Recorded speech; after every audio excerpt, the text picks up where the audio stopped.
हम गिरे ना हमारे हौसले गिरे, हम गिरे ना हमारे हौसले गिरे, लेकिन हमें गिराने में न जाने कई बार कई लोग गिरे। तो नमस्कार मेरे दोस्तों, मेरे मित्रों, मेरे प्यारे विद्यार्थियों, कैसे हैं आप सभी। आशा करते होंगे मस्त होंगे, तंदुरुस्त होंगे और अपनी पढ़ाई में व्यस्त होंगे। आप सभी का मैं सुमित सर आप सभी के favourite YouTube channel apex board academy पर स्वागत करता हूं। मैं आज आप सभी का शिक्षक सुमित सर लेके आ चुका हूं बायोलॉजी का बेसिक से शुरुआत में कर रहा हूं। आप मेरे पीछे देख सकते हैं कि मैंने यहाँ पे लिखा है किया है कि अब करें बायोलॉजी की शुरुआत सुमित सर के साथ। बेसिक कंसेप्ट के साथ एकदम मैं शुरू कर रहा हूं बायोलॉजी का आप सभी के favourite YouTube channel apex board academy में। आज मैं बाबू आप सभी को बायोलॉजी के बेसिक कंसेप्ट से शुरू करूंगा और उसके बाद मैं आप सभी के कमेंट में इंतजार करूंगा कि किस क्लास का ज़्यादा मांग है। आप सभी जरूर अपने कमेंट बॉक्स में कमेंट करके बताएंगे कि आप किस क्लास की चाहते हैं कि सिलेबस पहले स्टार्ट हो, 9th की कि 10th की कि 12th की, कि आप तब उस हिसाब से मैं उस क्लास का सबसे पहले बायोलॉजी क्लास स्टार्ट करना शुरू करूंगा। उसके पहले आइए आज बायो की शुरुआत की जाती है। आज बायो की बेसिक से एकदम शुरुआत की जाती है कि बायोलॉजी किसे कहते हैं, बायोलॉजी के पिता कौन है, बायोलॉजी शब्द का प्रयोग सबसे पहले किसने किया, बायोलॉजी की कितनी शाखाएं हैं, मुख्य रूप से कितनी शाखाएं हैं और अन्य शाखाएं कौन कौन सी है। आज यहां हम लोग बेसिक की शुरुआत कर लेंगे। उसके बाद आप सभी कमेंट बॉक्स में बताएंगे कि किस क्लास के चाहते हैं कि भाई उसका सिलेबस सर आप यूट्यूब पर जल्द से जल्द स्टार्ट करें। उस हिसाब से मैं चैनल को स्टार्ट करूंगा। तो नया चाहते हुए लेट करते हुए हम लोग चलिए आज बायोलॉजी की बेसिक क्लास को स्टार्ट करते हैं। चलिए आइए सबसे पहले हम लोग जानते हैं बाबू कि बायोलॉजी किसे कहते हैं। तो आप सभी को पता होगा कि बायोलॉजी किसे कहते हैं। तो देखिए बायोलॉजी जो है वो विज्ञान की एक शाखा है। तो कोई पूछे आपसे कि बायोलॉजी किसे कहते हैं तो आप कह सकते हैं कि विज्ञान की वह शाखा जिसके अंतर्गत हम जीवधारियों के बारे में अध्ययन करते हैं उसे बायोलॉजी कहा जाता है। जो बायोलॉजी शब्द होता है वो ग्रीक भाषा के दो शब्दों बायोस और लोगोस से मिलकर बना है। बायोस का अर्थ होता है लाइफ, लाइफ यानी जीवन, और लोगोस का अर्थ होता है स्टडी, स्टडी मीन्स अध्ययन।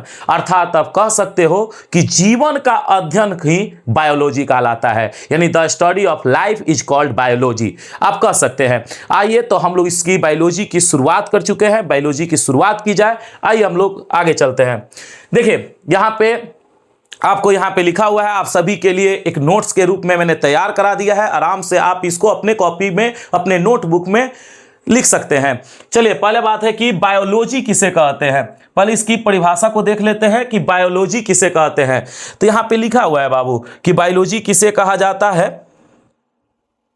हाँ, बायोलॉजी किसे कहा जाता है, विज्ञान की वह शाखा जिसके अंतर्गत हम जीवधारियों का अध्ययन किया जाता है उसे बायोलॉजी कहा जाता है। बाबू बायोलॉजी उसे कहते हैं विज्ञान की वह शाखा जिसके अंतर्गत हम जीवधारियों के बारे में अध्ययन करते हैं उसे बायोलॉजी कहते हैं।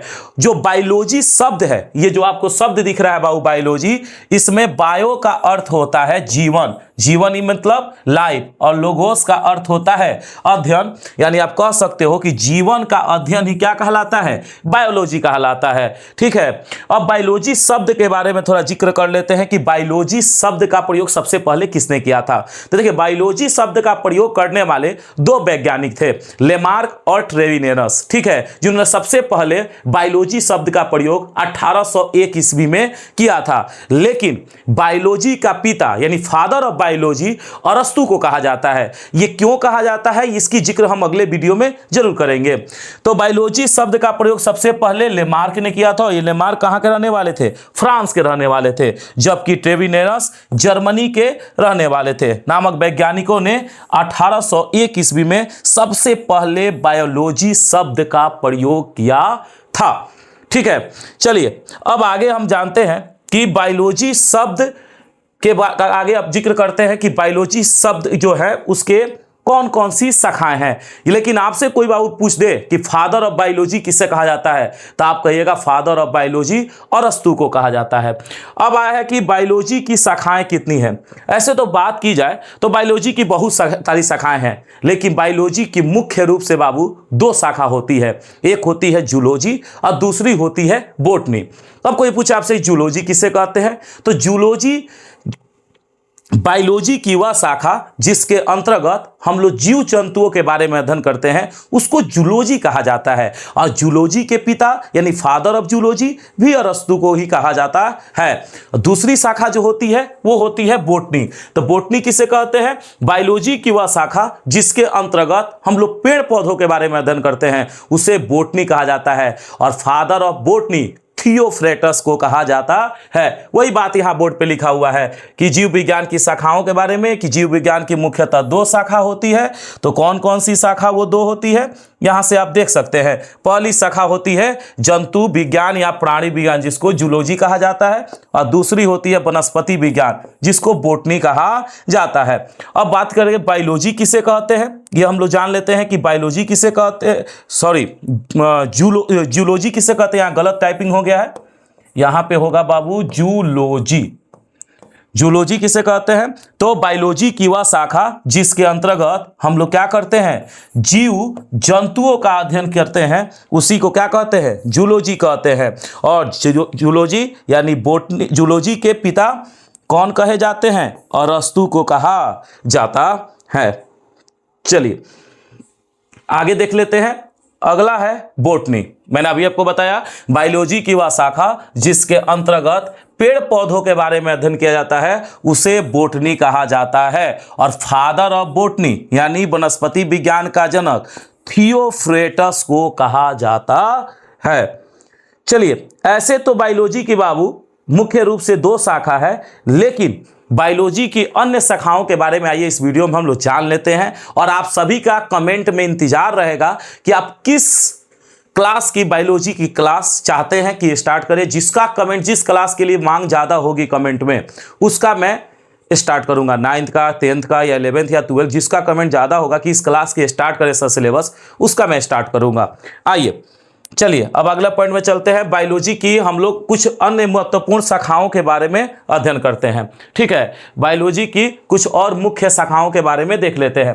पहली शाखा है बाबू सूक्ष्म जीव विज्ञान जिसको माइक्रोबायोलॉजी कहा जाता है। तो बायोलॉजी की वह शाखा जिसके अंतर्गत हम लोग सूक्ष्म जीवों का अध्ययन करते हैं उसे क्या कहा जाता है, माइक्रोबायोलॉजी कहा जाता है, यानी सूक्ष्म जीव विज्ञान कहा जाता है। दूसरी बात आती है कोशिका विज्ञान, साइटोलॉजी। तो साइटोलॉजी किसे कहते हैं भाई? जिसके अंतर्गत हम लोग क्या करें, किसका अध्ययन करते हैं, कोशिकाओं का अध्ययन किया जाता है, उसे हम क्या कहते हैं, साइटोलॉजी कहते हैं। फादर ऑफ साइटोलॉजी आप सभी को पता होगा, रॉबर्ट हुक को कहा जाता है। ठीक है, चलिए अगला आता है जेनेटिक्स यानी आनुवंशिकी। जेनेटिक्स किसे कहते हैं बाबू? बायोलॉजी की वह शाखा जिसके अंतर्गत हम लोग क्या करते हैं, वंशानुक्रम गुणों का अध्ययन करते हैं। वंशानुक्रम गुण क्या कहलाते हैं? एक पीढ़ी से दूसरे पीढ़ी में ले जाना क्या कहलाता है, लक्षणों को वंशानुक्रम कहलाता है। और इसी को हम लोग क्या करते हैं, जिसमें हम लोग एक पीढ़ी से दूसरे पीढ़ी में जाने वाले गुणों का अध्ययन करते हैं, उसी को जेनेटिक्स कहा जाता है। चलिए अगली शाखा है इकोलॉजी। अगली शाखा क्या है, इकोलॉजी। ठीक है, इकोलॉजी किसे कहते हैं? जीवों और उनके पर्यावरण के बीच संबंध का अध्ययन क्या कहलाता है, इकोलॉजी कहलाता है। यानी बायोलॉजी की वह शाखा जिसके अंतर्गत हम जीव और पर्यावरण के बीच के संबंध का अध्ययन करते हैं उसे इकोलॉजी कहते हैं। चलिए अगली शाखा का नाम है उत्तक विज्ञान, जिसको बाबू यहाँ पे गलत टाइपिंग हो गया है, हिस्टोलॉजी। इसको इंग्लिश में कहते हैं हिस्टोलॉजी, हिंदी में कहते हैं उत्तक विज्ञान। उत्तकों का अध्ययन जिसके अंतर्गत हम लोग टिश्यू यानी उत्तकों का अध्ययन करते हैं, जिस शाखा के अंतर्गत, उसको हिस्टोलॉजी कहा जाता है। अगला है शरीर रचना विज्ञान। तो शरीर रचना विज्ञान किसे कहते हैं? वो बायोलॉजी की वह शाखा जिसके अंतर्गत शरीर की आंतरिक संरचनाओं का अध्ययन करते हैं, उसको एनाटॉमी, वहाँ वाई है जी हो गया भाई, उसको शरीर रचना विज्ञान कहा जाता है। अगला है रोग विज्ञान। तो रोग विज्ञान किसे कहते हैं? पैथोलॉजी किसे कहते हैं? तो बायोलॉजी की वह शाखा जिसके अंतर्गत रोगों के कारण और उसके प्रभाव का अध्ययन किया जाता है, उसको पैथोलॉजी कहा जाता है। सभी बाबू ध्यान से आप लोग सारी शाखाओं को देखेंगे, सारी महत्वपूर्ण शाखाएं हैं। आइए और भी शाखाओं के, बायोलॉजी की अन्य शाखाओं के बारे में जानते हैं। अगली शाखा का नाम है बाबू बायोकेमिस्ट्री यानी जैव रसायन विज्ञान। तो जैव रसायन विज्ञान भाई, जैव रसायन विज्ञान जीवों के शरीर में होने वाली रासायनिक क्रियाओं का अध्ययन हम किस में करते हैं? बायोकेमिस्ट्री के अंतर्गत करते हैं। अगली शाखा है मत्स्य विज्ञान। मत्स्य विज्ञान मछलियों का अध्ययन क्या कहलाता है? मत्स्य विज्ञान कहलाता है। अगला है फाइकोलॉजी। फाइकोलॉजी शैवालों का अध्ययन फाइकोलॉजी कहलाता है। यानी आप परिभाषा कोई आपसे पूछ दे तो थोड़ा सा आप अच्छे से ऐसे भी बोल सकते हैं कि फाइकोलॉजी किसे कहते हैं, तो बायोलॉजी की वह शाखा जिसके अंतर्गत हम लोग शैवालों का अध्ययन करते हैं उसी को फाइकोलॉजी कहा जाता है। चलिए अगली शाखा एंथोलॉजी। ये बहुत इंपॉर्टेंट भी है। सब जितनी शाखाएं बता रहे हैं ना, सारी शाखाएं आपका इंपॉर्टेंट है। तो एंथोलॉजी फूलों का अध्ययन। देखिए एक होता है फूलों का अध्ययन, एक पूछेगा फूलों की खेती, तो फूलों की खेती फ्लोरिकल्चर कहलाती है और फूलों का अध्ययन बाबू एंथोलॉजी कहलाता है। यानी बायोलॉजी की वह शाखा जिसके अंतर्गत हम लोग फूलों का अध्ययन करते हैं, यानी द स्टडी ऑफ फ्लावर्स, ठीक है, एंथोलॉजी कहलाता है। अगला है पोमोलॉजी। पोमोलॉजी किसे कहते हैं भाई? तो पोमोलॉजी जिसके अंतर्गत हम लोग फलों का अध्ययन करते हैं, यानी द स्टडी ऑफ फ्रूट्स, उसको हम लोग क्या कहते हैं? पोमोलॉजी। अगला है ऑर्निथोलॉजी। ऑर्निथोलॉजी पक्षियों का अध्ययन। पक्षियों का अध्ययन क्या कहलाता है? ऑर्निथोलॉजी कहलाता है। चलिए अगला है एंटोमोलॉजी। यहाँ हिंदी में थोड़ा सा गलत है, इंग्लिश में एंटोमोलॉजी, यानी क्या कहते हैं? कीटों का अध्ययन। कीटों का अध्ययन क्या कहलाता है? एंटोमोलॉजी कहलाता है। ये सारी बाबू बायोलॉजी की शाखा है। अब मुख्य रूप से तो आपको पता ही है कि बायोलॉजी की दो ही शाखा होती है, जूलॉजी और बोटनी, लेकिन ये सब भी बायोलॉजी की ही शाखा है, अन्य शाखाओं में आती है। अगली शाखा के बारे में देखते हैं। अगला क्या है? माइकोलॉजी। कौकों का अध्ययन माइकोलॉजी कहलाता है। यानी माइकोलॉजी, भाई माइकोलॉजी किसे कहेंगे? कौकों का अध्ययन क्या कहलाता है? माइकोलॉजी कहलाता है।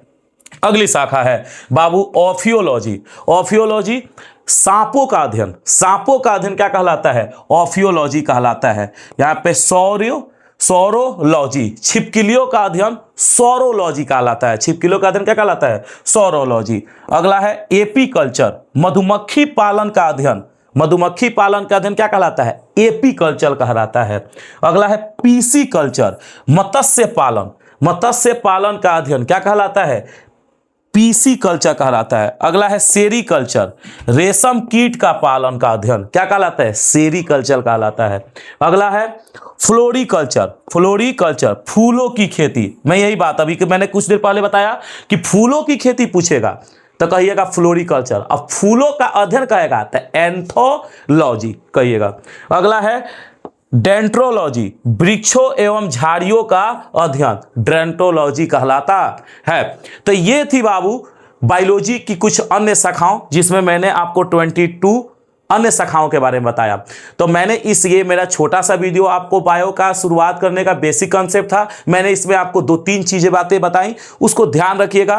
पहला बताया कि बायोलॉजी किसे कहते हैं, दूसरा बायोलॉजी शब्द का प्रयोग सबसे पहले किस वैज्ञानिक ने किया, तीसरा कि बायोलॉजी का पिता किसे कहा जाता है, चौथा बायोलॉजी की मुख्य रूप से कितनी शाखाएं हैं, और पांचवा कि बायोलॉजी की कुछ अन्य शाखाओं के बारे में इसमें जाना। तो सारी बातें आप याद रखिएगा। अब यहां से मैं बाबू बायोलॉजी की शुरुआत करूंगा, तो आप ये भी कमेंट बॉक्स में बताएंगे कि किस क्लास का और कौन से टॉपिक आप चाहते हैं कि क्लास, कोई मान ली किसी को चाहता है कि सर 10th क्लास का आप स्टार्ट करें, तो कौन सा आप यूनिट चाहते हैं, रिप्रोडक्शन यूनिट या जेनेटिक्स यूनिट या लाइफ प्रोसेस पहला लेसन है, कौन सा लेसन चाहते हैं, या 12th का या 9th का। आप कमेंट बॉक्स में जिस क्लास का सबसे ज्यादा मांग होगा उसकी मैं शुरुआत करूंगा। तो मिलते हैं बाबू आप सभी के साथ नए वीडियो में। आप सभी चैनल को जरूर सब्सक्राइब कर लेंगे, अपने मित्रों के पास जरूर शेयर कर लीजिएगा, लाइक करिएगा और याद से कमेंट जरूर करिएगा कि किस क्लास की वीडियो आपको चाहिए। मिलते हैं, तब तक के लिए नमस्कार।